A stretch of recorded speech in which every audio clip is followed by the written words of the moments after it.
মহান আল্লাহ পাক রব্বুল আলামিন বলেন, ও বান্দা, বান্দারে, ও বান্দা, তুমি যতই গুনাহ করো না কেন, ও বান্দা, তুমি আমার রহমত থেকে নিরাশ হয় না।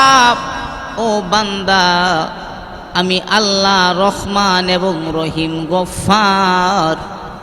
ও বান্দা, তুমি যত গুনাহ করো, গুনাহ করার পরে আমি আল্লাহ পাক রব্বুল আলামিনের কাছে তুমি যদি তওবা করো, বান্দা, তুমি তওবা করতে দেরি হবে। ও বান্দা, তুমি তওবা করলে তোমার চোখের পানি তোমার নাকের ডগায় আসার আগে আগে আমি আল্লাহ পাক রব্বুল আলামিন তোমার জিন্দেগীর গুনাহগুলি মাফ করে দিব। আল্লাহ পাক রব্বুল আলামিন বলেন, ও দুনিয়ার মানুষেরা, শয়তানের ওয়াসওয়াসায় পড়ে তুমি আমাকে ভুলে গেছো, আমার কাছে তুমি ফিরে আসো, আমি আল্লাহ পাক রব্বুল আলামিন তোমাকে ক্ষমা করে দিব। এই জন্য মুসলমান ভাইরা আমার, মানুষ গুনাহ করবে, এই জন্য গুনাহ করার পরে তুমি সাথে সাথে ইস্তেগফার করো, তওবা করো। আল্লাহ পাক রব্বুল আলামিন তওবাকারীকে অনেক পছন্দ করে। ও দুনিয়ার মানুষ, আল্লাহর পয়গম্বরের একজন সাহাবী সাহালাবাতুল আনসারী রাদিয়াল্লাহু তাআলা আনহুম, তার বাড়ি ছিল মক্কায়, হিজরত করে যখন মদিনায় চলে যায়, আল্লাহর পয়গম্বর মদিনার একজন সাহাবী সাঈদ ইবনে আব্দুর রহমানের সাথে সাহালাবাতুল আনসারীকে বন্ধুত্ব করায়া দেয়। বন্ধুত্ব হওয়ার পরে সাঈদ ইবনে আব্দুর রহমান যুদ্ধে অংশগ্রহণ করবে। সাঈদ ইবনে আব্দুর রহমান রাদিয়াল্লাহু তাআলা আনহু সাহালাবাতুল আনসারী রাদিয়াল্লাহু তাআলা আনহুকে বলে, সাহালাবা, আমি যুদ্ধে অংশগ্রহণ করব। ও সাহালাবা, আমি যখন যুদ্ধে অংশগ্রহণ করব আমার বাড়ি ভালো করে করবা। সাঈদ ইবনে আব্দুর রহমান রাদিয়াল্লাহু তাআলা, সাঈদ ইবনে আব্দুর রহমান রাদিয়াল্লাহু তাআলা আনহু তিনি যুদ্ধে চলে গেল।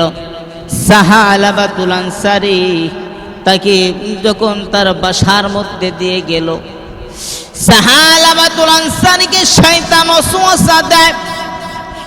ও দুনিয়ার মানুষ, সাহালাবাতুল আনসারীকে শয়তান ধোঁকা দেয়। শয়তান কিন্তু ধোঁকা দিবে, শয়তান কিন্তু তোমাকে ধোঁকা দিবে। কারণ হলো, এই আদম জাতির জন্য শয়তান বিতাড়িত হয়েছে। শয়তান এই আদম জাতির জন্য বিতাড়িত হয়েছে। শয়তান কিন্তু পৃথিবীর এমন কোন জায়গা নাই যেই জায়গাটার মধ্যে শয়তান ইবলিস তার সেজদা দেয় নাই। আমি আপনি কয়েকটা মসজিদে নামাজ পড়েছি, কয়েক জায়গায় গিয়েছি, কিন্তু ইবলিস শয়তান পুরো পৃথিবী ঘুরেছে, পুরো পৃথিবী তিনি সেজদা দিয়েছে, কিন্তু আল্লাহর একটা কথা অমান্য করার কারণে আল্লাহ পাক রব্বুল আলামিন তাকে চির জাহান্নামী করে দিছে। মুসলমান ভাইরা আমার, ইবলিস শয়তান আল্লাহ পাক রব্বুল আলামিনের কাছে বলে, আল্লাহ পাক রব্বুল আলামিনকে বলে, ও প্রভু, যেই আদম জাতির জন্য আমি বিতাড়িত হয়েছি, ও প্রভু, সেই আদম জাতিকে আমি জান্নাতে যেতে দিব না। ও প্রভু, এই আদম জাতিকে ধোঁকা দেওয়ার জন্য ও প্রভু আমাকে কিছু পাওয়ার দেন। প্রভু গো, এক নাম্বার পাওয়ার হলো, ও প্রভু, আমাকে আপনি কিয়ামত পর্যন্ত হায়াত দিবেন। আল্লাহ পাক রব্বুল আলামিন বলেন, যাও, তোমাকে হায়াত দিলাম। আল্লাহ পাক রব্বুল আলামিনকে বলে আমাকে আদম জাতির প্রতিটা শিরায় অবশিরায় প্রবেশ করার মতো ক্ষমতা দিবেন। আল্লাহ বলেন যাও তোমাকে দিলাম। ইবলিস ডাক দিয়া বলে ও প্রভু, আমি আপনার বান্দাকে ডান দিক থেকে বাম দিক থেকে সামনে থেকে পিছন থেকে আমি তাদেরকে ধোঁকা দিব, একটা আদম জাতিকেও আমি জান্নাতে যেতে দিব না। আল্লাহ পাক রব্বুল আলামিন বলেন ও ইবলিস, আমার কোন বান্দা যদি তোমার ধোঁকায় পড়ে যায় আর আমার এই বান্দা যদি আমার কাছে মৌতের আগ মুহূর্তে যদি আমার কাছে তওবা করে, আমি আল্লাহ পাক রব্বুল আলামিন তার জিন্দেগীর গুনাহগুলি মাফ করে দিব। এই জন্য ভাইয়েরা আমার সাহালাবাতুল আনসারীকে ধোঁকা দেয়, ডাক দেয়া বলে ও সাহালাবা রে, দেখো না ও সাহালাবা, তুমি তোমার ঘরের ভিতরে সাইদ ইবনে আব্দুর রহমানের স্ত্রী অনেক সুন্দরী। ও সাহালাবা, এখন যদি তুমি তার কাছে যাও, সাহালাবা রে, পৃথিবীর কোনো মানুষ তোমাকে আটকাইতে পারবে না। সাইদ ইবনে আব্দুর রহমান বাড়িতে নাই। ও সাহালাবা, এখনই সময়, যাও যাও তুমি তোমার যৌন চাহিদা নিবারণ করো। সাহালাবাতুল আনসারী রাদিয়াল্লাহু তাআলা আনহুম সাইদ ইবনে আব্দুর রহমান রাদিয়াল্লাহু তাআলা আনহুর যখন স্ত্রীর হাতের মধ্যে ধরলেন, সাইদ ইবনে আব্দুর রহমানের স্ত্রী ডাক দিয়া বলে এ সাহালাবা, তোর ভিতরে কি আল্লাহ তাআলার ভয় নাই? এ সাহালাবা, তোর ভিতরে কি জাহান্নামের ভয় নাই? এ সাহালাবা, তুই যে আমার হাতের মধ্যে ধরলি, আল্লাহ পাক রব্বুল আলামিন এই মুহূর্তে তুই যদি মারা যাস তোর কি উপায় হবে? এ সাহালাবা, তোর ভিতরে কি জাহান্নামের ভয় নাই? সাহালাবাতুল আনসারী এই কথা শোনার পরে হাত ছেড়ে দিয়া সাহালাবাতুল আনসারী দৌড়ে জঙ্গলের দিকে যায়।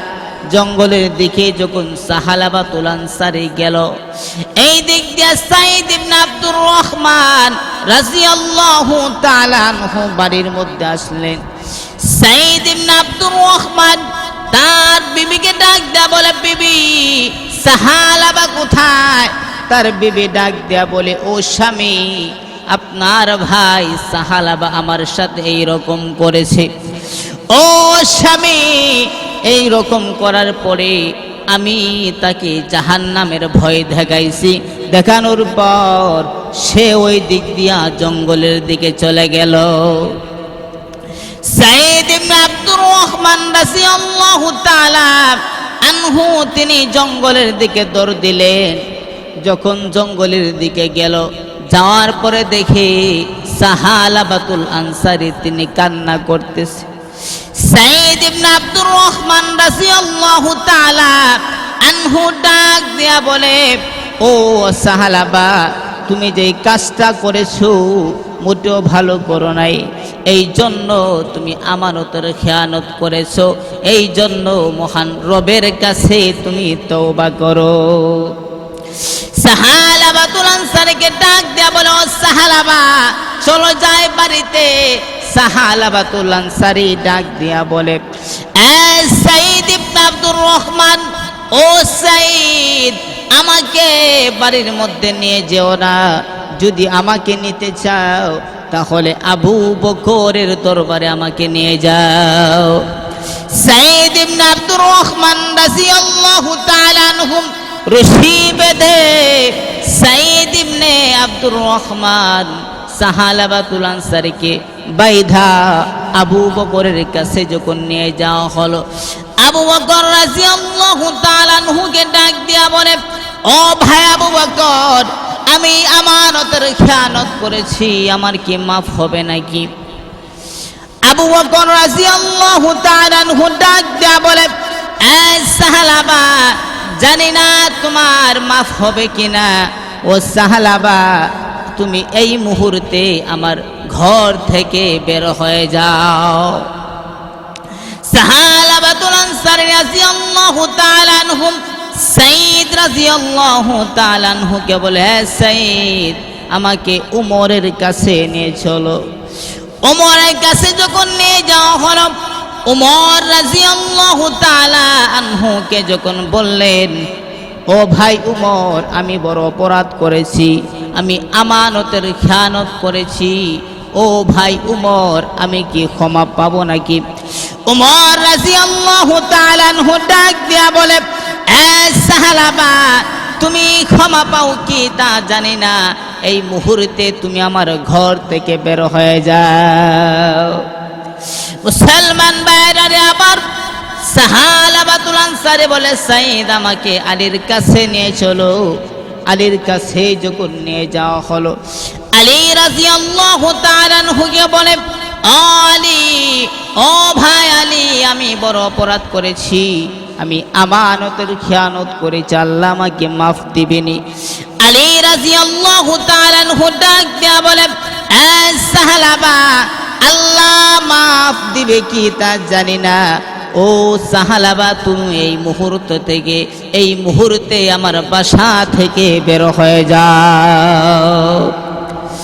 এবার সাহাবাতুল আনসারী রাদিয়াল্লাহু তাআলা আনহু ডাক দিয়া বলে, ও সাইদ ইবনে আব্দুর রহমান, ও ভাই সাইদ, আমার মনে হয় আলী আমাকে বিদায় করে দিতে পারে, আবু বকর বিদায় করে দিতে পারে, উমর বিদায় করে দিতে পারে।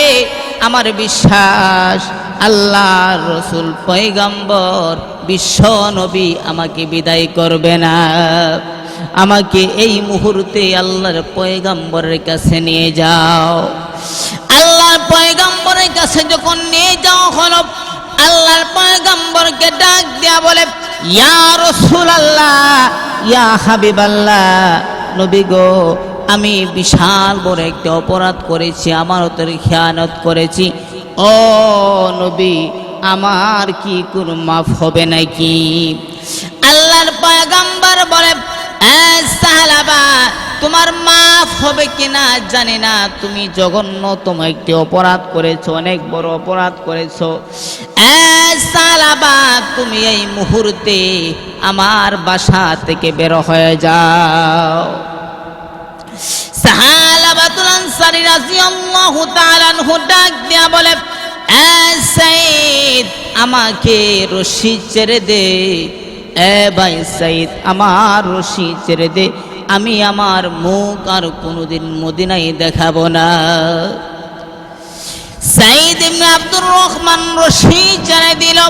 পিছন থেকে ওই সাহাবাতুল আনসারী রাদিয়াল্লাহু তাআলা আনহুর একটি কন্যা সন্তান হযরত খামসানা, খামসানা ডাক দেয়া বলে, বাবা, ও বাবা, ঘুরে ঘুরে দেখেছি আপনার প্রতি নবীজির সাহাবীরা আবু বকর অসন্তুষ্ট, উমর অসন্তুষ্ট, আলী অসন্তুষ্ট, এমনকি আল্লাহর পয়গম্বর অসন্তুষ্ট। ও ও বাবা, আপনি যদি তাদেরকে সন্তুষ্ট না করতে পারেন, বাবা গো, এই মুহূর্ত থেকে আপনাকে আর কোনোদিন বাবা বলে ডাকবো না। আল্লাহর পয়গম্বরের সাহাবী সাহাবাতুল আনসারী জঙ্গলের মধ্যে চলে গেল। একদিন, 2 দিন, 3 দিন, এভাবে প্রায় 40 দিন অতিবাহিত হয়ে গেল। সাহাবাতুল আনসারী জঙ্গলের ভিতরে কান্দে, ও প্রভু, আবু বকরের কাছে গেলাম, আবু বকর ফিরিয়ে দিল।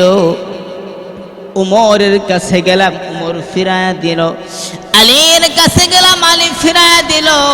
উসমানের কাছে গেলাম, উসমান ফিরায়া দিল। ও প্রভু, শেষ মুহূর্তে আপনার হাবিবের কাছে গেলাম, আপনার হাবিবও ফিরায়া দিল। ও প্রভু, এখন আপনি যদি আমাকে ফিরায়া দেন, আমি কার কাছে যাব? ও প্রভু, আর জীবনে, ও প্রভু, এমন গুনাহ করব না, যা করেছি ভুল করেছি। এইরকম ভাবে সাহালাবাতুল আনসারী রাদিয়াল্লাহু তাআলা আনহু এরকম ভাবে যখন তওবা করতেছে, আমার আল্লাহ তওবা কবুল করে ফেললো। আমার আল্লাহ পাক রব্বুল আলামিন, আল্লাহ পাক রব্বুল আলামিন জিব্রাইলকে পাঠায়া দিল। জিব্রাইল আলাইহিস সালাতু ওয়াস সালাম আল্লাহর পয়গম্বরকে এসে বলে, ও নবী, ইয়া রাসূলুল্লাহ, ইয়া হাবিবাল্লাহ, নবী গো, ও নবী, আপনাকে একটা প্রশ্ন করি। নবী গো, আপনি কি সৃষ্টিকারী নাকি আল্লাহ সৃষ্টিকারী? আল্লাহর পয়গম্বর বলে, জিব্রাইল, কি এমন কথা বলো? আমি কেন সৃষ্টিকারী হব? আমার আল্লাহ হলেন সৃষ্টিকর্তা।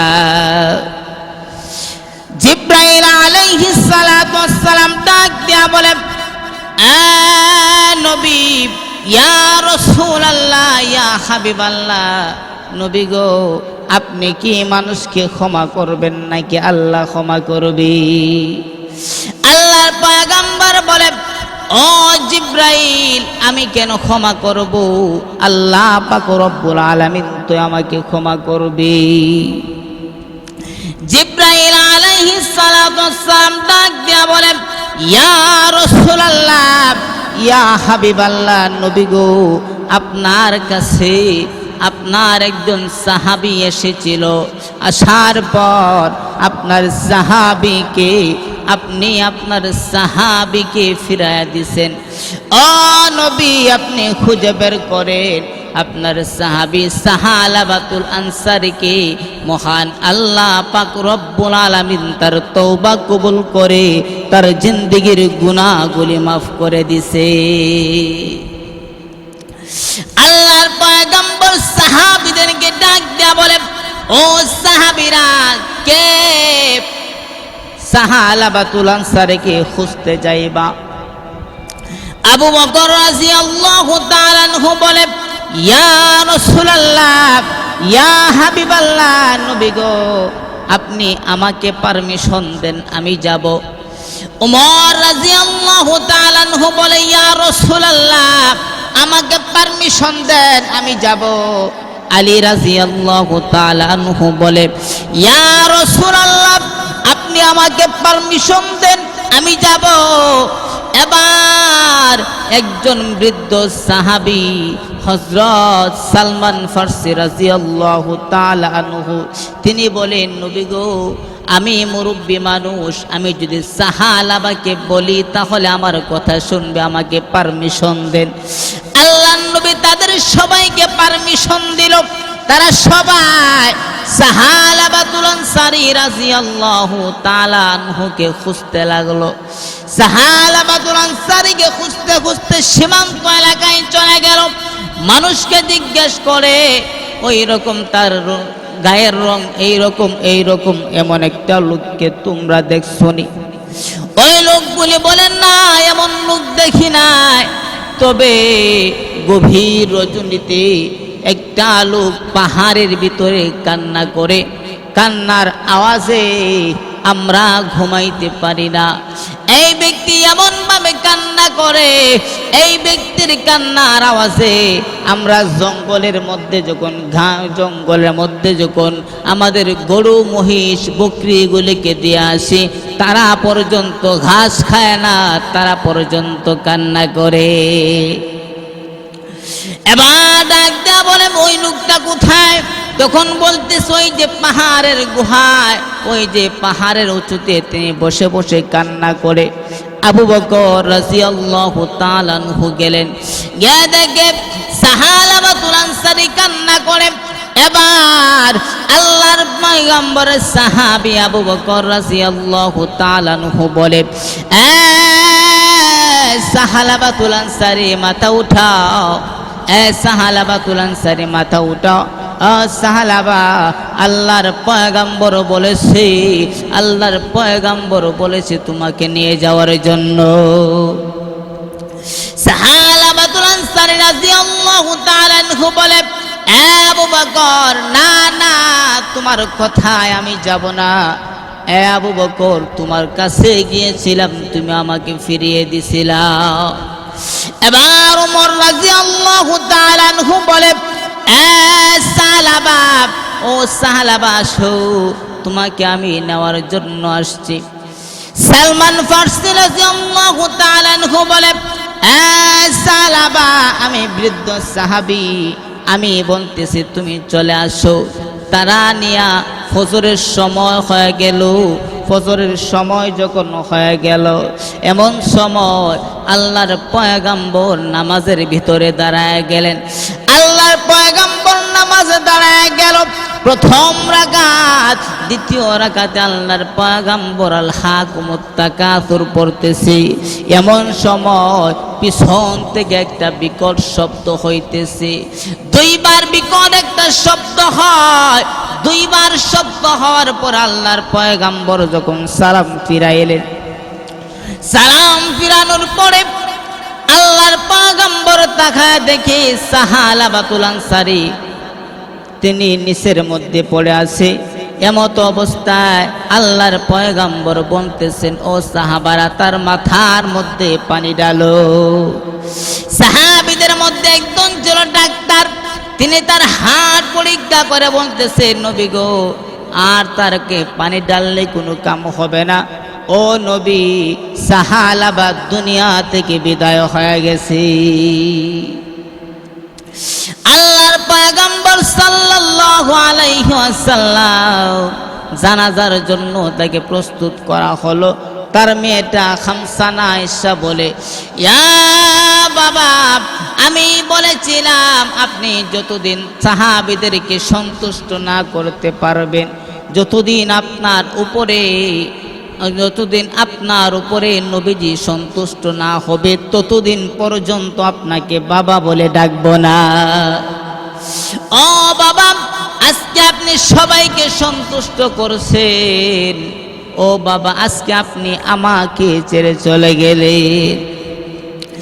এই জন্য মুসলমান ভাইরা আমার যে কথাটা বলতে চায়, সামান্যতম একটু হাতের মধ্যে ধরার কারণে সে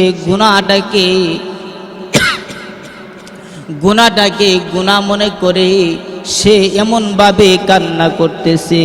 কান্না করার কারণ আমার আল্লাহ তার জিন্দেগির গুনাহগুলি মাফ করে দিছে। এই জন্য মুসলমান ভাইরা আমার সদা সর্বদা বেশি বেশি করে ইস্তেগফার পড়তে হবে, বেশি বেশি করে তওবা করতে হবে, বেশি বেশি করে আল্লাহর কাছে তওবা করতে হবে। আল্লাহর নবীর কাছে একজন সাহাবী আল্লাহর পয়গম্বরের কাছে আসলো।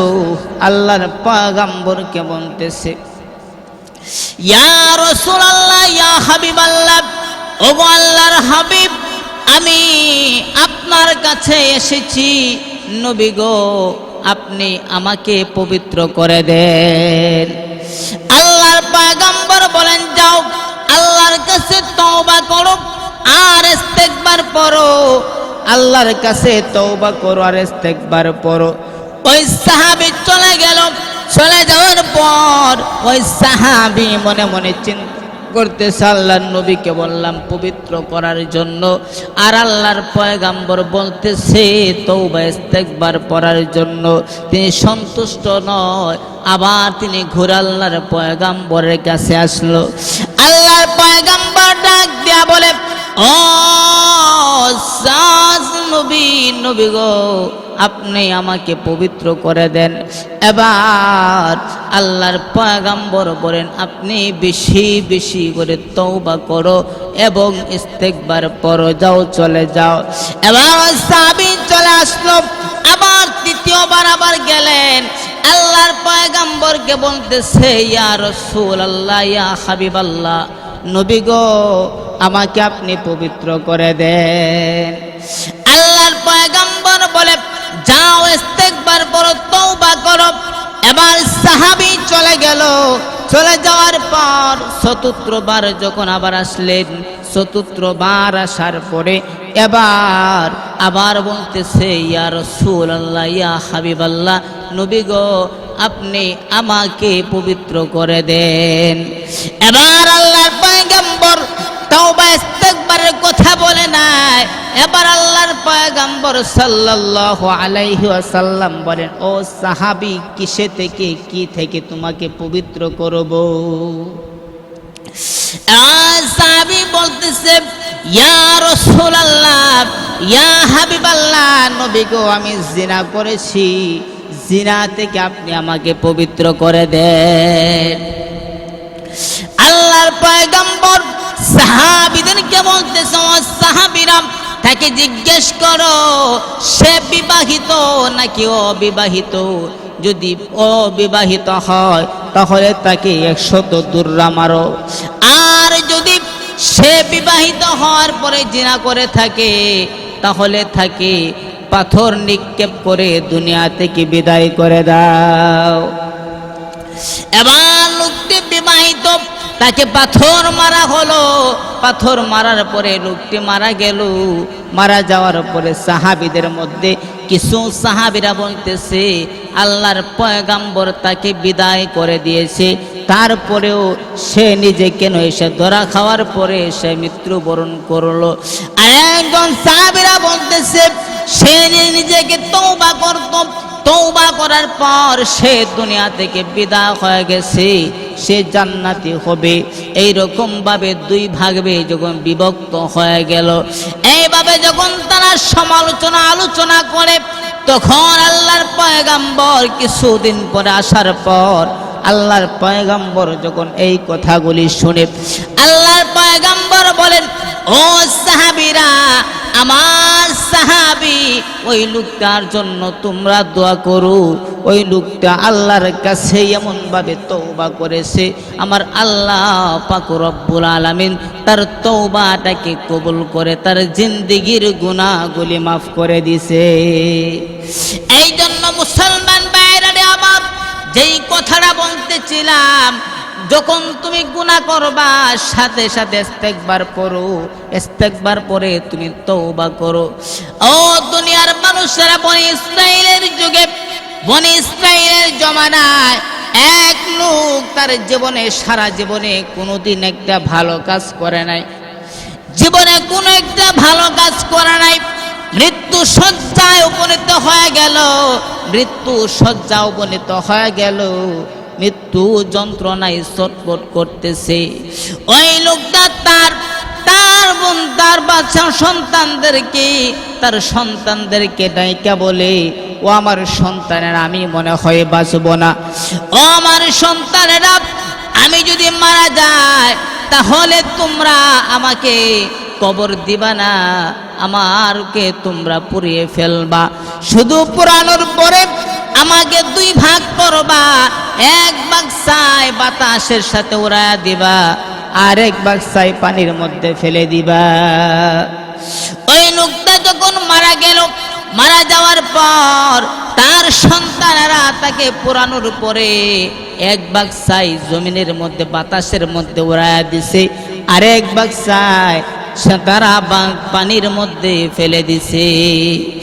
আল্লাহ পাক রব্বুল আলামিন বাতাসকে আদেশ করলেন, এ বাতাস, তোমার মধ্যে যতগুলি ছাই আছে সবগুলিকে একত্রিত করো। পানিকে আদেশ করা হলো, পানি, তোমার মধ্যে যতগুলি ছাই আছে সবগুলিকে একত্রিত করো। একত্রিত করার পরে যখন তাকে জীবিত করা হলো, এবার আল্লাহ পাক রব্বুল আলামিন ডাক দিয়া বলে, এ বান্দা, তুমি এই রকম কেন করেছো? এবার এই লোকটা ডাক দিয়া বলে, ও প্রভু, আপনার ভয়ে আমি এই কাজ করেছি। আল্লাহ পাক রব্বুল আলামিন ডাক দিয়া বলে, এ বান্দা, ও বান্দা, তুমি কেন কবরে না দিয়া তোমার সন্তানদেরকে বললা পোড়ানোর জন্য? এবার লোকটা ডাক দিয়া বলে, ও প্রভু, আমার জীবনে আমার কোনোদিন একটা ভালো কাজ করে নাই প্রভু গো। আমার যখন মৃত্যু শয্যায় সাকরাত শুরু হয়ে গেল, ও প্রভু, আমার মনে মনে চিন্তা হয়েছিল, আমি যদি মারা যাই আর আল্লাহর কাছে আমি কি নিয়ে দাঁড়াবো? আল্লাহ পাক রব্বুল আলামিন তো আমাকে শাস্তি দিবে, এই জন্য আপনার ভয়ে আমি আমার সন্তানদেরকে আদেশ করেছিলাম। আল্লাহ পাক রব্বুল আলামিন বলেন, বান্দা, আমাকে ভয় করার কারণে তুমি যেহেতু এরকম কাজটা একটা করেছো, ও বান্দা যাও, আমি আল্লাহ পাক রব্বুল আলামিন তোমার জিন্দেগির গুনাহগুলি মাফ করে দিলাম। এই জন্য মুসলমান ভাইরা আমার, তুমি আমি সামান্য গুনাহ করি, কিন্তু আমরা গুনাহকে গুনাহ মনে করি না। ও দুনিয়ার মানুষেরা, এই দুনিয়ার মানুষেরা, আল্লাহর কাছে তুমি তওবা করো, আল্লাহ পাক রব্বুল আলামিন তোমার জিন্দেগির গুনাহগুলি মাফ করে দিবে। আল্লাহর পয়গম্বর সাল্লাল্লাহু আলাইহি ওয়াসাল্লাম সাহাবীদেরকে সামনে নিয়ে আল্লাহর পয়গম্বর বলতেছে, ও সাহাবীরা, তোমরা যেমন যত গুনাহ করো না কেন, তোমরা যদি মহান আল্লাহ পাক রব্বুল আলামিনের কাছে তওবা করো, মহান আল্লাহ পাক রব্বুল আলামিন তোমাদের জিন্দেগির গুনাহগুলি মাফ করে দিব। এই কথা শোনার পরে আল্লাহর পয়গম্বর একজন সাহাবী হযরত দাহিয়াতুল কলবি রাদিয়াল্লাহু তাআলা আনহু, তিনি কাঁদতে শুরু করলো। আল্লাহর পয়গম্বর ডাক দিয়া বলে, ও দাহিয়াতুল কলবি, তুমি কান্না করো কেন? এবার দাহিয়াতুল কলবি ডাক দিয়া বলে, ইয়া রাসূলুল্লাহ, ইয়া হাবিবাল্লাহ, ও আল্লাহর হাবিব, আমার আল্লাহ পাক রব্বুল আলামিন যদি আমার সমস্ত জিন্দেগির গুনাহগুলি মাফ করে দেয়, আমার মনে হয় আমার আল্লাহ পাক রব্বুল আলামিন আমার একটা গুনাহ মাফ করবে না। আল্লাহর পয়গম্বর বলে, সাহাবী, ও সাহাবী, তুমি কি এমন গুনাহ করছো? ও দাহিয়াতুল কলবি, তুমি কি এমন গুনাহ করছো? দাহিয়াতুল কলবি রাদিয়াল্লাহু তাআলা আনহু ডাক দিয়া বলে, ইয়া রাসূলুল্লাহ, ইয়া হাবিবাল্লাহ, ও আল্লাহর পয়গম্বর সাল্লাল্লাহু আলাইহি ওয়াসাল্লাম, ওগো নবী, আমি তখনও ইসলাম ধর্ম গ্রহণ করি নাই। ইয়া রাসূলুল্লাহ, আমি ইসলাম ধর্ম গ্রহণ করার আগে আমি জীবিকা অর্জন করার জন্য আমার বাড়ি থেকে অন্য রাষ্ট্রে চলে যাব। আমার বিবি গর্ভবতী, আমার স্ত্রীকে বললাম, ও বিবি, তোমার পেটের মধ্যে যে সন্তানটা আছে, এই সন্তানটা যদি ছেলে সন্তান হয় তাহলে সুন্দর করে তাকে লালন পালন। সময় কিন্তু তুমি ইমানদার ছিলে না, তুমি ইমান গ্রহণ করেছিলে না। এখন যেহেতু ইমান এনেছো, আল্লাহ পাক রব্বুল আলামিন তোমার পিছনের সমস্ত গুনাহগুলি মাফ করে দিছে। এই জন্য মুসলমান ভাইরা আমার, আমরা এতই গুনাহ করছি না, ও দুনিয়ার মানুষরা, আমরা হাঁটতে হাঁটতে চলতে সমস্ত গুনাহ করতেই থাকি। এই জন্য মুসলমান ভাইরা আমার, মহান আল্লাহ পাক রব্বুল আলামিনের কাছে তওবা করতে হবে, সদা সর্বদা আমাদেরকে তওবা করতে হবে। দুনিয়ার মানুষরা, তুমি যত বড় গুনাহ করো না কেন, যদি আল্লাহ পাক রব্বুল আলামিনের কাছে তওবা করো, মহান আল্লাহ পাক রব্বুল আলামিন তোমার জিন্দেগির গুনাহগুলি মাফ করে দিবে। দুনিয়ার মানুষরা, আল্লাহর পয়গম্বরের সাহাবী, এমন একজন সাহাবী হযরত ওমর ফারুক রাদিয়াল্লাহু তাআলা আনহু, তিনি তার বাসা থেকে সফরের উদ্দেশ্যে কোথাও যাবে, এমন অবস্থায় বাড়ি থেকে বের হলো। বাড়ি থেকে বের হওয়ার পর রাস্তার মধ্যে যাওয়ার পরে দেখে একজন যুবক রাস্তার পাশে বসে বসে কান্না করতেছে। আল্লাহর পয়গম্বরের সাহাবী ওমর ফারুক রাদিয়াল্লাহু তাআলা আনহু ওই যুবকের কাছে যখন গেল, এবার যুবককে জিজ্ঞেস করে, যুবক তুমি কান্না করো কেন? যুবক তুমি কান্না করো কেন? এবার যুবক ডাক দিয়া বলে, ও ভাই ওমর, আমার জীবনে এমন একটা গুনাহ করেছি, আমার মনে হয় আমার আল্লাহ পাক রব্বুল আলামিন আমার এই গুনাহটাকে ক্ষমা করবে না। আল্লাহর পয়গম্বরের সাহাবী উমর ফারুক রাদিয়াল্লাহু তাআলা আনহু ডাক দিয়া বলে, ও যুবক, আল্লাহর কাছে তুমি তওবা করো, আল্লাহ পাক রব্বুল আলামিন তোমাকে ক্ষমা করে দিবে। এবার যুবক ডাক দিয়া বলে, ভাই উমর, আমাকে সান্ত্বনা দিও না, আমাকে যদি সান্ত্বনা দিতে চাও এই মুহূর্তে আমাকে আল্লাহর পয়গম্বরের কাছে নিয়ে যাও। উমর ফারুক রাদিয়াল্লাহু তাআলা আনহু ওই যুবককে ধরে আল্লাহর পয়গম্বরের কাছে যখন নিয়ে যাওয়া হলো, আল্লাহর পয়গম্বরের কাছে যখন নিয়ে যাওয়া হলো, আল্লাহর পয়গম্বর সাল্লাল্লাহু আলাইহি ওয়াসাল্লামের কাছে যাওয়ার পর এবার যুবককে বলতেছে, যুবক তুমি একটু দাঁড়াও, আমি আল্লাহর পয়গম্বরের সাথে কথা বলে আসি। আল্লাহর পয়গম্বরের সাথে কথা বলার জন্য উমর ফারুক রাদিয়াল্লাহু তাআলা আনহু তিনি যখন নবীজির কাছে গেল, নবীজি তাকা দেখি উমর ফারুক রাদিয়াল্লাহু তাআলা আনহুর চেহারাটা লাল হয়ে গেছে, উমর ফারুক রাদিয়াল্লাহু তাআলা আনহুর চোখগুলি লাল, এমন কি উমর ফারুক রাদিয়াল্লাহু তাআলা আনহুর চোখ দিয়া পানি বের হইতেছে। আল্লাহর পয়গম্বর বলেন, উমর তোমাকে কোন জিনিস কাঁদায়? এবার উমর ফারুক রাদিয়াল্লাহু তাআলা আনহু বলেন, নবী গো, আমি রাস্তা দিয়ে আসার সময় একটা যুবক এমন ভাবে কান্না করতেছে, নবী গো, আমি মনে করেছিলাম ওই যুবকের কান্না দেখে আমার চোখ দিয়া পানি বের হইতে শুরু করলো। ইয়া রাসূলুল্লাহ, এই যুবককে আমি নিয়ে আসলাম, নবী গো আপনি পারমিশন দিলে আপনার কাছে আমি নিয়ে আসব। আল্লাহর পয়গম্বর বলে, উমর যাও যুবককে নিয়ে আসো। এবার যুবককে যখন আল্লাহর পয়গম্বরের কাছে নিয়ে যাওয়া হলো, আল্লাহর পয়গম্বর ডাক দিয়া বলে, যুবক তুমি কান্না করো কেন? তোমার কান্নার কি কারণ? এবার যুবক ডাক দিয়া বলে, ইয়া রাসূলুল্লাহ, ইয়া হাবিবাল্লাহ, ওগো আল্লাহর পয়গম্বর, আমার জীবনে এমন একটা গুনাহ করেছি, নবী গো আমার মনে হয় আমার আল্লাহ পাক রব্বুল আলামিন আমার এই গুনাহটাকে মাফ করবে না। আল্লাহর পয়গম্বর ডাক দিয়া বলে, যুবক তোমার গুনাহটা কি আল্লাহর রহমতের চাইতে বড়? এবার যুবক ডাক দিয়া বলে, ইয়া রাসূলুল্লাহ, ইয়া হাবিবাল্লাহ, আমার মনে হয় আমার এই গুনাহটা আল্লাহর রহমতের চাইতেও বড় হবে। আল্লাহর পয়গম্বর বলে, যুবক তোমার গুনাহটা কি আল্লাহ পাক রব্বুল আলামিনের আরশের চাইতে বড়?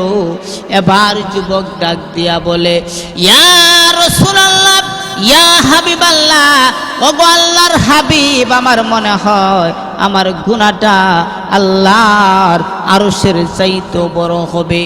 এবার আল্লাহর পয়গম্বর ডাক দিয়া বলে, যুবক তাহলে তুমি কি এমন গুনাহ করেছো যেই গুনাহটা তুমি বর্ণনা না করলে আমরা কি করে বুঝবো? এবার যুবক ডাক দিয়া বলে, ইয়া রাসূলুল্লাহ, ইয়া হাবিবাল্লাহ, প্রতিটা মানুষ জীবিকা অর্জন করার জন্য প্রতিটা মানুষ এক একটা পথ বেছে নেয়। আমিও আমার জীবিকা অর্জন করার জন্য একটা পথ বেছে নিয়েছি, নবী গো এই পথটা হলো মদিনার মধ্যে যখন কোনো মানুষ মারা যায়, ইয়া রাসূলুল্লাহ, মদিনার ভিতরে যদি কোনো মানুষ মারা যায় তাহলে গভীর রজনীতে তার কবরটাকে খনন করে আমি তার কাপনের কাপড়টা চুরি করে বাজারে বিক্রি করে আমি জীবিকা অর্জন করি। ও আল্লাহর পয়গম্বর, একদিন শুনতে পাইলাম মদিনার মধ্যে অনেক সুন্দর একটা যুবতী নারী দুনিয়া থেকে বিদায় হয়ে গেছে। নবী গো এই যুবতী নারীটাকে যখন কবর দেওয়া হলো, গভীর রজনীতে তার কবরটাকে খনন করে যখন আমি তার কাপনের কাপড়টা খুইলা যখন নিয়ে আসলাম, ইয়া রাসূলুল্লাহ, নিয়ে আসার পর নবী গো আমি যখন উপরে উঠলাম আমাকে শয়তান ওয়াসওয়াসা দিতেছে, যুবক, যুবক রে, এ যুবক, কাফনের কাপড়টা তুলে নিয়ে আসলে, আরে যুবক একটু খেয়াল করলি না কত সুন্দর একটা যুবতী নারী শুয়ে আছে? যুবক, এখনই তো সময়, এমন যুবতী নারী তোর জীবনে আর কোনোদিন পাবে কিনা সন্দেহ আছে। এখন তোর যৌন চাহিদা তুই যদি নিবারণ করিস, তোকে পৃথিবীর কোনো মানুষ দেখবে না, এমনকি যেই নারীর সাথে তুই যৌন চাহিদা নিবারণ করবি সে পর্যন্ত কোনো কিছু বলতে পারবে না। ইয়া রাসূলুল্লাহ, ইয়া হাবিবাল্লাহ, ওগো আল্লাহর হাবিব, আমি আমার যৌন চাহিদা মেটানোর জন্য আবার কবরের ভিতরে প্রবেশ করলাম। আমি আমার যৌন চাহিদা নিবারণ করলাম, করার পরে আমি যখন কবর থেকে উঠলাম, ওই কবর থেকে আওয়াজ আসে, এ যুবক, ও যুবক, আমাকে তুমি কি করলা? আরে যুবক, এ যুবক, আমাকে তুমি নাপাক বানায়া দিলা, আমি আল্লাহর কাছে কেমনে দাঁড়াবো পবিত্র অবস্থায়? এ যুবক, তোমার ভিতরে কি আল্লাহ তাআলার ভয় নাই? ইয়া রাসূলুল্লাহ, ইয়া হাবিবাল্লাহ, ওগো আল্লাহর পয়গম্বর, আমার মনে হয় এই গুনাহটা আল্লাহ পাক রব্বুল আলামিন ক্ষমা করবে না। আল্লাহর পয়গম্বর সাল্লাল্লাহু আলাইহি ওয়াসাল্লাম ডাক দেয়া বলে, যুবক, যে কথাটা বলতেছিলাম, আল্লাহর পয়গম্বর বলে, ও যুবক, আল্লাহ পাক রব্বুল আলামিন তোমাকে ক্ষমা করবে কিনা জানি না। এই কথাটা বলার পরে এই যুবক আল্লাহর পয়গম্বরের কাছ থেকে চলে গেল। ওই যুবক কান্না করার হাটে কিছুদিন যাওয়ার পর আল্লাহ পাক রব্বুল আলামিন জিব্রাইলকে পাঠায়া দিল। এবার জিব্রাইল আলাইহিস সালাতু ওয়াস সালাম বলতেছে, নবী গো, আপনার কাছে একজন যুবক এসেছিল। ও নবী, আপনি যুবককে ঘোষণা দিয়ে দেন, আল্লাহ পাক রব্বুল আলামিন ওই যুবকের জীবনের সমস্ত গুনাহগুলি মাফ করে দিছে।